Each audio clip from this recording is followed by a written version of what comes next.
सिद्धि को ट्रांसफ़र में लेने के बाद बहुत सारी सावधानियां बरतनी पड़ती है। अगर आप इन सावधानियों का, इन मर्यादाओं का पालन नहीं करते हैं तो वह सिद्धि आपके पास से चली जाती है, वह शक्ति आपके पास से चली जाती है। कुछ सावधानियां हमने अपनी प्रीवियस वीडियो में बताया हुआ है और कुछ सावधानियां हम यहाँ पर बता रहे हैं।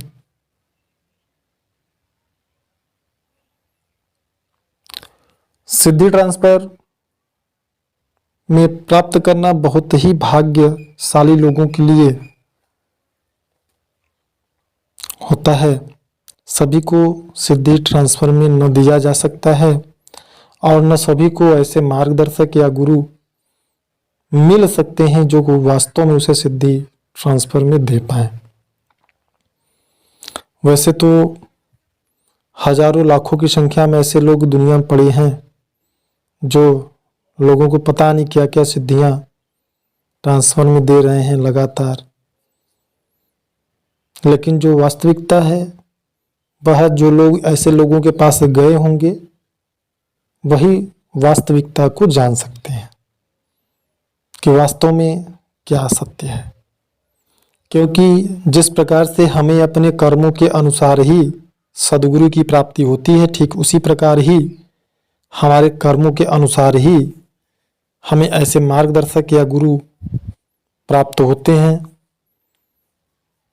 जो वास्तव में हमें सिद्धि को प्राप्त करा सकें या दे पाएं।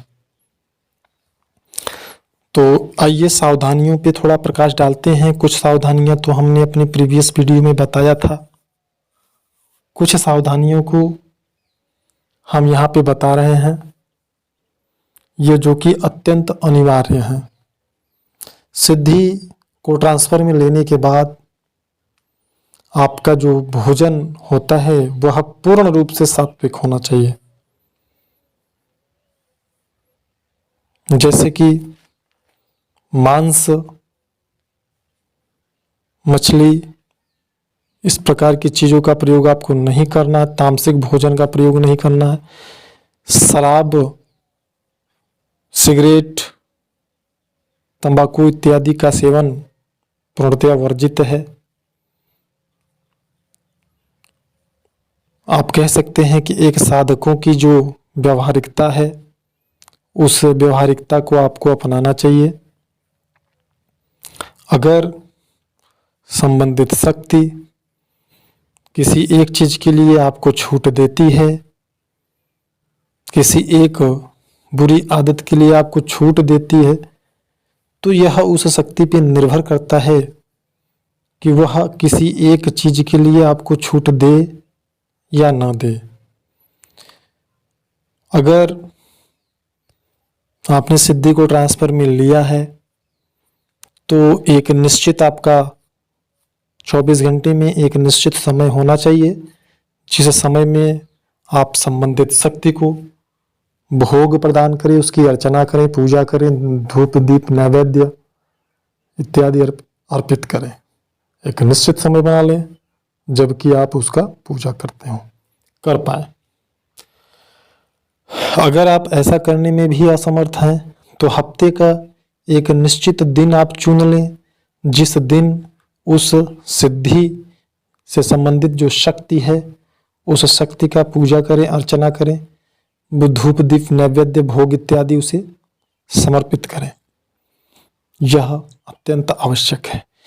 बहुत रेयर केस में अगर आप ऐसा भी नहीं कर सकते हैं तो ऐसी स्थिति में महीने में 2 दिन उस शक्ति की विधिवत पंचोपचार पूजन करें।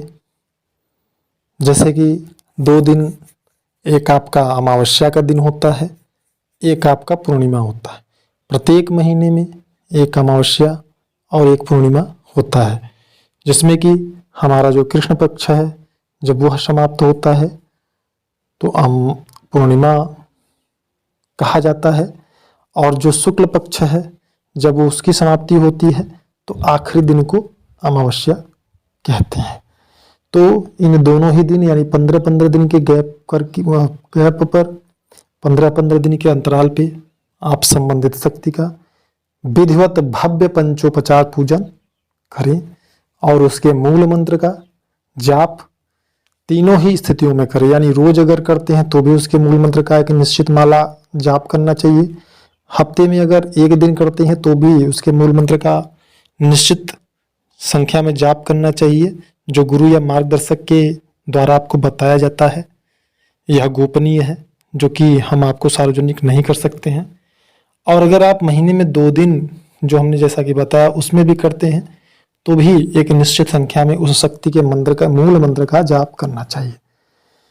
इन क्रियाओं के साथ साथ में आपको ध्यान की भी एक विधि बताई जाती है जो गोपनीय है, और कुछ ऐसे प्राणायाम होते हैं जो आपको बताए जाते हैं। कुछ विशेष रीतियां, गुप्त विधियां हैं जो सार्वजनिक नहीं की जा सकती हैं, जिनका सिद्धि को ट्रांसफर में लेने वाले व्यक्ति को पालन करना चाहिए, क्योंकि सिद्धि कार्य करती रहे। इसलिए अति आवश्यक और अनिवार्य हो जाता है कि आपके पास जो योग बल है वह हमेशा सामान्य रहे, बैलेंस रहे, बना रहे, जिससे वह शक्ति हमेशा कार्य करती रहे। क्योंकि आपके पास अगर योग बल की कमी होती है तो ऐसी स्थिति में वह सिद्धि कार्य करना बंद कर देती है, जिस अवस्था में साधक भ्रमित हो जाता है कि आखिर सिद्धि हमारा कार्य क्यों नहीं कर रही है। ऐसा तो नहीं है कि सिद्धि छोड़ के चली गई, ऐसा भी भ्रम हो जाता है। तो किन किन कारणों से आपकी सिद्धि कार्य करना बंद कर देती है और किन कारणों से आपका योग बल क्षीण हो जाता है, और क्या क्या करके आप योग बल को हमेशा सामान्य बनाए रख सकते हैं, इनसे संबंधित जानकारी हम अपने आने वाले वीडियोज़ में आपको देंगे। जानकारी अच्छी लगी हो तो औरों को भी शेयर करें, लाइक करें। चैनल पर नए हो तो सब्सक्राइब करके हमारे फैमिली का मेंबर बने। इस वीडियो में इतना ही। धन्यवाद।